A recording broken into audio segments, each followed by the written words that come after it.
Hey guys, it's Graham. What's crackin'? The next chapter in What So Proudly We Hail covers one of the Federalist Papers, specifically number 10. However, I intend to do a separate video series on the Federalist and Anti-Federalist papers, so I'm skipping this for now. We're then briefly treated to the Mayflower Compact, which is itself a rather short document. As such, this will be a pretty short video. My commentary on the Mayflower and her passengers has more or less made my channel what it is, so I always looked fondly on this particular moment in history. The Compact remains relevant in the timeline of America's founding because of the role the Pilgrims played in establishing our heritage. For generations after their arrival, Americans would trace their genealogy back to that humble vessel and credit those people with building the country. That isn't to say that there weren't people here before the Pilgrims, so please let's not have that fight yet again. Obviously there were Native Americans on the continent for a long time before Columbus, Jamestown, and Plymouth. As always, I highly recommend Nathaniel Philbrick's Mayflower for a look at their history before the Pilgrims sailed into Cape Cod. As to the Compact itself, it's important because it shows the Pilgrims' attempt to preserve their ties to England and King James, even if it was their expressed purpose to come to America for religious freedom. The text in its entirety reads as follows.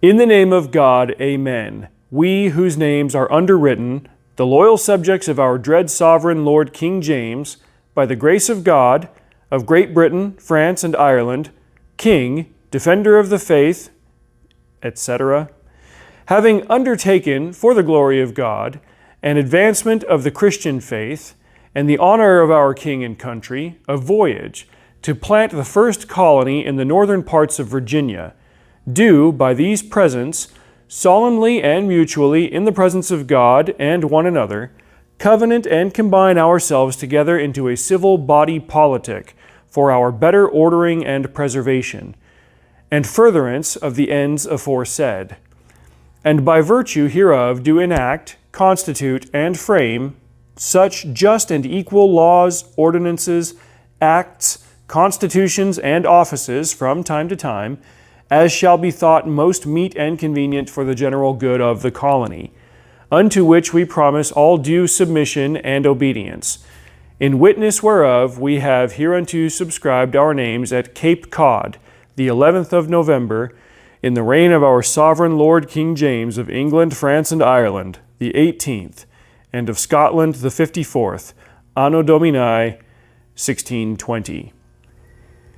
There were legal reasons for laying it out like this, one of them being that it would allow the Pilgrims to enforce labor contracts that had been written up in England with their servants. More to the point, in the Compact we see the seeds of a new nation being planted, embedded in the deep ideas behind it. These men were saying, hey, we're here and we're English, but we can't stay in England because we can't worship God in our way. We'll still have laws and we'll still be an English people. It's that same initiative that would drive the founders to declare independence from England 150 years later.